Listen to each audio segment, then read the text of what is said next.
Hey guys, so today we are covering literally everything else that we have not covered thus far. So we started back in August in 1491, and today we are going all the way to, I guess, whatever happened yesterday.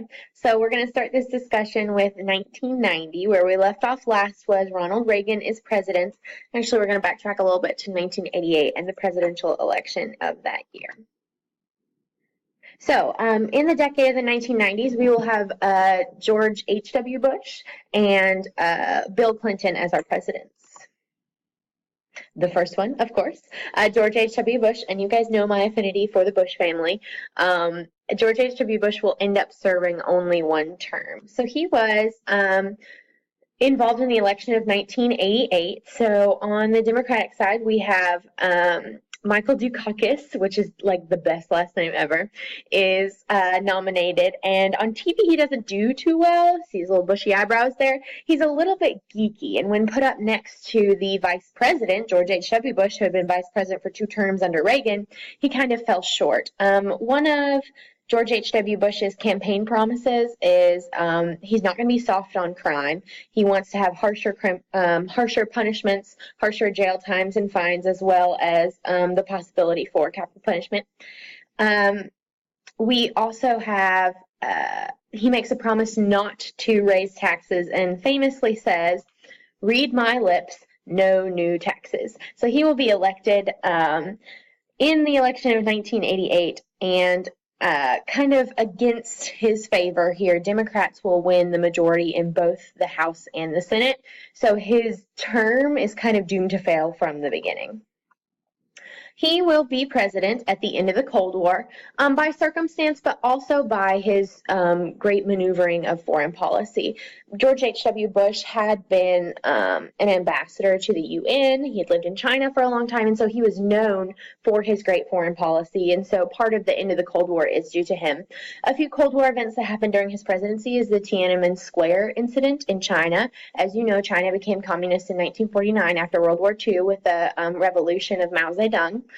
And in the 90s, let me get the date. I lied. 1989, pro-democracy students will storm the streets of Tiananmen Square, and they'll demonstrate peaceful protesting pro-democracy.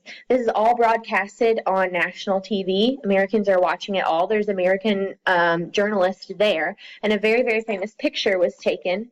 Here it is, of a protester standing in front of tanks. In the cover of darkness, when all the cameras are turned off, the Chinese government sends in tanks and military to crush the rebellion, killing who knows how many because they never release numbers. A British historian has claimed that up to 9,000 students were killed that night and just disappeared, essentially, because of their protesting. So that just shows that communism still has a large role in the Chinese government in 1989. We also see the loosening of restrictions in Eastern Europe. Remember, Mikhail Gorbachev is now in power, and his whole thing is glasnost and perestroika, so openness and restructuring.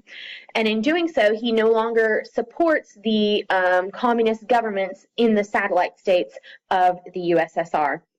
And so when that happens, essentially, when he lacks control over the USSR and says he no longer supports communist government, a lot of protesters then take that and it fuels their fire to overthrow their governments. And like we talked about in the Reagan lecture, a bunch of those I call them baby countries because they're not as big as Russia, but a bunch of those countries then start having their own revolutions: Czechoslovakia, Hungary, Poland, Bulgaria, and essentially they will become not communist, not essentially democratic for all of them, but not communist.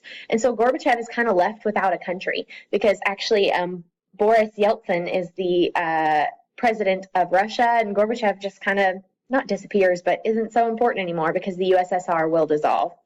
Also in Germany, the communists will be driven out of Berlin, and thus Berlin will be unified, and then East and West Germany will be unified, and the Berlin Wall will fall during Bush's presidency. I kind of covered that, the USSR. So let's move on. Backtracking a little bit before the USSR dissolves in 1989, George H.W. Bush and Mikhail Gorbachev will meet and talk about a lot of nuclear disarmament, getting rid of those nuclear warheads and nuclear missiles that we had built up since the end of World War II in 1945. So in 1991, right before the USSR collapsed, Bush and Gorbachev signed START II, and that's Strategic Arms Reduction Treaty, I believe, strategic arms, something like that. And they'll also sign START II. And both of these are essentially reduced nuclear warhead amount. Remember the previous SALT I that was passed and SALT II that wasn't, kind of had a loophole where you could still have some nuclear weapons. This is meant to eliminate those. And Bush will glorify a whole new world order, saying that we've never had such peace since the end of World War II with the dropping of the atomic bomb. And essentially, from here on out, we will have a less nuclear society, and the Cold War is over. So around the 1970s, 1980s, our problems in the Middle East that are still continuing to this day had started. Previously, the U.S. had supported the Iraqi dictator Saddam Hussein when they were being invaded by Iran. Well, Saddam Hussein will make the decision to invade Kuwait, which is the neighbor, and it's in that peninsula area where a lot of the U.S. oil comes from. So the UN, Bush will ask the UN, of which he was previously an ambassador, to put together a coalition of nations to fight against Iraq invading Kuwait and put a bunch of economic sanctions on them, essentially trying to put pressure on Iraq to withdraw from Kuwait. So with the trade embargo, it just wasn't super successful. So then Bush made the decision to declare a military campaign. And it's a very, very short little war, the Persian Gulf War. So his response to this is in 1991, so very, very soon into his presidency, Operation Desert Storm will begin, and there's a picture in the top right corner. It's a lot of airstrikes, essentially. 500,000 U.S. troops and a bunch from other UN nations, 28 in total, will basically bomb Iraq for a long, long time in an attempt to scare them out of Kuwait. So 5 weeks of airstrikes, and when we do send in ground troops, it only takes 3 days before Iraq finally gives up and they are pushed out of Kuwait. Now, this was seen as wildly successful because it only took 5 weeks and then only 3 days of ground troops, and Bush's approval rating will skyrocket. But the issue was some people, even though he was doing well and it was a successful mission, some people were upset that it stopped short of deposing Saddam Hussein from being in power. And actually, it's interesting that Saddam Hussein will remain in power in Iraq, and during George H.W. Bush's son's presidency, George W. Bush, will get a lot of issues with Iraq and will actually start the Iraqi war. What really does President George H.W. Bush in is not his foreign policy, where he was seen as a success, but actually his domestic policy and kind of lack thereof. So his whole campaign promise was, read my lips, no new taxes, because he is a conservative and he believes that government should be smaller and not tax individuals. Well, when recession hits the economy, he's essentially forced to raise taxes. So he goes back on that promise in 1990, 2 years into his presidency, and he will accept Congress's 133 billion new tax increases, and these range from increasing the top tax rate to a 38% tax on new income, as well as excise taxes on luxuries. And when I say luxuries, it's like things that you don't need. Let me see: beer, wine, cigarettes, luxury cars, boats, yachts, things like that.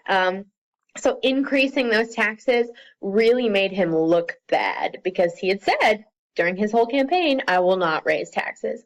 The reason he has to do so is because of a small recession that hits in 1990. And essentially, during the Reagan era, we had economic prosperity. And people believe that it was due to the Reaganomics idea.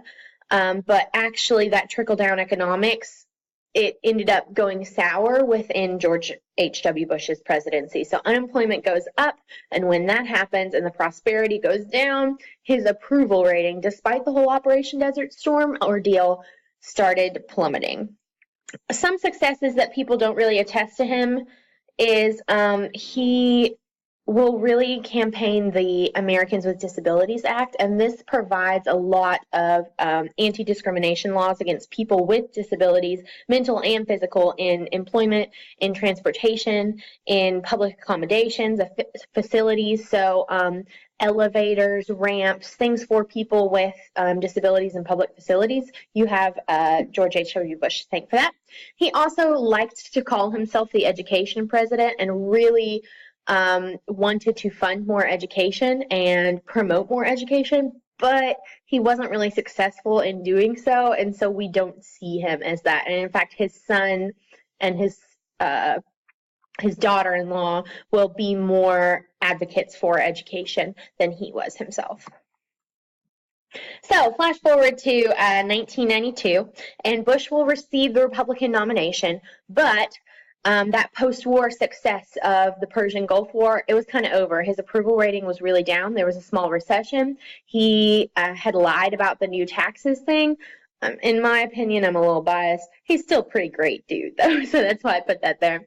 For the Independent Party, we have Ross Perot, who's a cute little man, and he calls his party the Reform Party.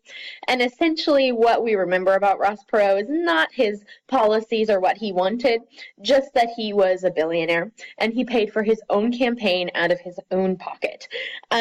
He will capture a large chunk of the popular vote, actually 20%, which is a major third-party showing. And finally, we know who's going to win. Bill Clinton for the Democrats. He was the governor of Arkansas. He would be our first, well, he's going to be our first baby boomer president. So those born in the generation after World War II, like 1945 to 1962, somewhere around there. We know him, if you've ever seen the meme of him playing saxophone, that's why I put that. He plays a mean saxophone. And one of the things that people within his campaign will say, and he doesn't directly make it his campaign slogan, but people campaigning for him say, it's the economy, stupid. Like, the economy is going to win you the election. You have to have a plan to fix the economy because that's what our issue is. We're in a recession. And he'll actually win on that campaign. And his his campaign song is Don't Stop Thinking About Tomorrow by Fleetwood Mac. Love it so much. So Bill Clinton, our jazziest president. I'll have to show you guys a clip in class of him playing saxophone on live TV. Some of his success, some of his ideas to begin with is the plan for universal health care. And people before had promoted the plan for universal health care where the government funds medical care and essentially taxes people more for it, and it's mandated to have medical care. This is largely Hillary Clinton's idea, and Hillary Clinton will be a very active first lady, and that is kind of standoffish to some people that she would promote such a big idea for such a large chunk of Americans to be involved in. So Republicans will largely oppose that and most of Bill Clinton's ideas. So even though Republicans largely opposed him, Bill Clinton was a pretty moderate president and ran as more of a moderate than a liberal Democrat. Some of his successes are the Family and Medical Leave Act, which just promotes employees to take time off from work for family things, emergencies, injuries, paternity and maternity leave, funerals, those sort of things. And I put this under the success category, not because it was a great thing, but because it was a compromise on Bill Clinton's part. So Don't Ask, Don't Tell was passed during his time period, and it was actually repealed within your lifetime in Barack Obama's presidency.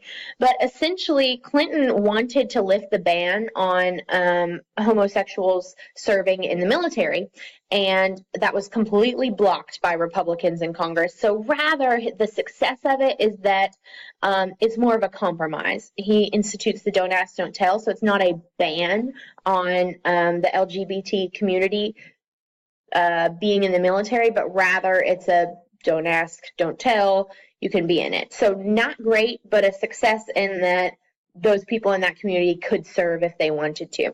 Also during Bill Clinton's presidency, his budget will cut a lot of government spending and increase taxes, which is going to lead to a budget surplus, which hadn't happened in years and years and years and has not happened since. He will also kind of barter in the North American Free Trade Agreement, NAFTA, and this is just free trading between Canada and Mexico, and he gets some slack for that because of outsourcing, essentially.